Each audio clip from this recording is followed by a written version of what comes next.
Hello mga boss, magandang hapon. Ito may finished product na naman tayo dito sa Lumina Phase 1 sa Cavite. Bali, ang project lang talaga namin dito yung pagandahin yung CR. Ang CR, na siya, kasama na yung shower at saka yung labahan. Tapos, ang bubong nito kasama din. Ito yung kisame. Dito lang talaga, nakapokus lang kami dito sa area ng CR. Ngayon, ang dito, naglagay na rin kami ng shower. So, bali, tumagal-tagal din kami rito kasi dami kami ginawa pa rito eh.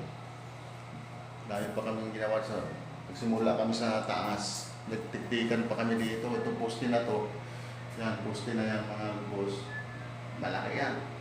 Kaya binalutan namin ng tiles. Kaya nangyari, nakatabi lang yung bahay namin kasi partition to eh, para sa shower eh, hinati lang namin. 2 meters siya, hinati. Bali nag-hollow blocks na kami sa gitna. So, ayos naman ang lalabasan. Kung tuloy-tuloy namin trabaho dito, nasa 12 days din siguro. Kaso hindi naman, dyan, dalawa lang. So, tatlo. Yung pag-tiles nito, 4 kami nag-tiles dito dahil almost 100 tiles kasi ito ang kinain dito.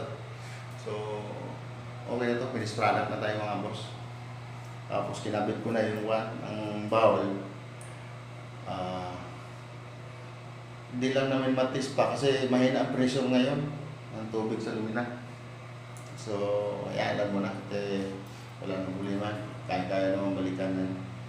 Tapos naglagay na rin ako ng floor din dito. Kasi itong area na to, kwanto mga boss, malaking washing machine. So, ang ginawa ko, sinukatan ko yung washing machine, yung taas niya, at yung lapad. So, anong nangyari? Nag-abang na rin ako ng gripo dito.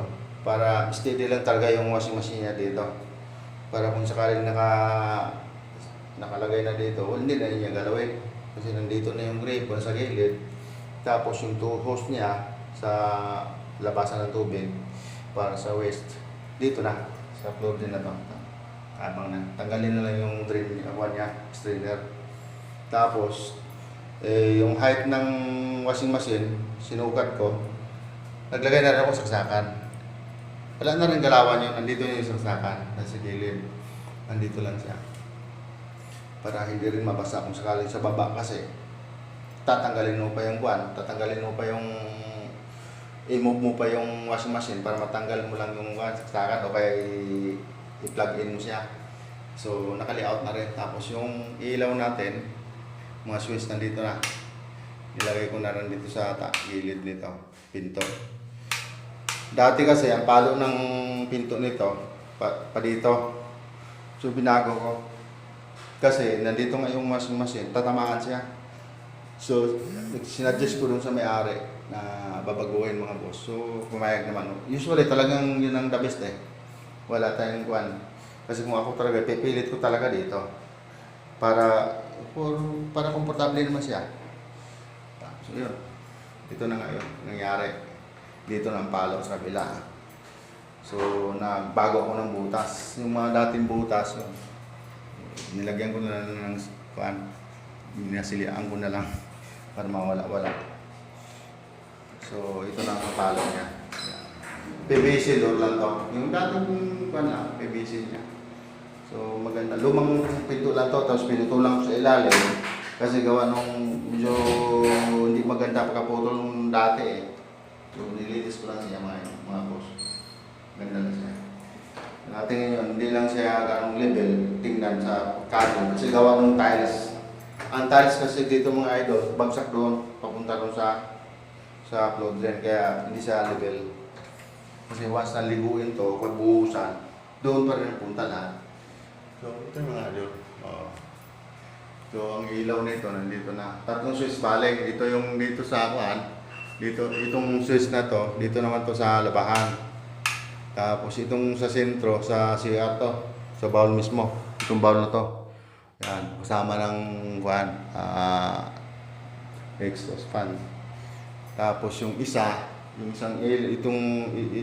na to Sa kuha naman to, sa shower room. To. Yan. Iniwalay ko para walang problema. Pangit kasi pag isang switch mo eh. Pagpasok mo, sabay lahat eh. Kaya maganda kung nakahiwalay. Tapos, naglagay na rin ako dito ng yung harang niya, kumbaga. Para kung maligo, hindi pa rin pasok yung tubig dito sa labahan na area. Yung niraan. Ganda pa rin pagkalagay yan. Talagang, yung mga bikat niya, yan. Panama din yan lahat. So, so ito na. Buhay ko lang yung ilang mga araws. Tapos yung shower, in-install ko na. Tinistingan namin kayo na okay naman siya. Wala lang, mahina lang pressure. Kaya hindi makakit yung shower head niya. Kasi napakahina, lumina kasi wala pang sirata ang motor eh. So naglagay na rin ako sa bunan dahil yun ang request ng kliyente natin. So okay naman.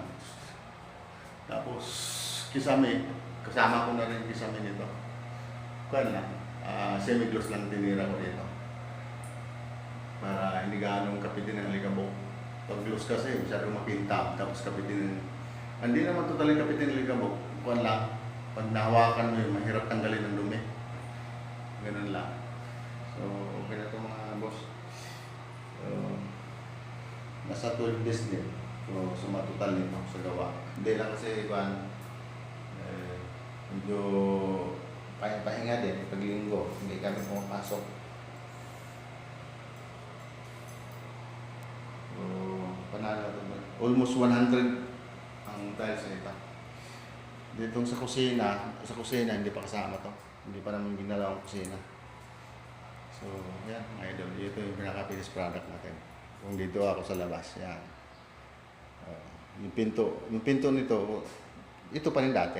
Binago ko lang yung paling niya. So, ganun lang mga boss. Magandang hapon ulit. Salamat.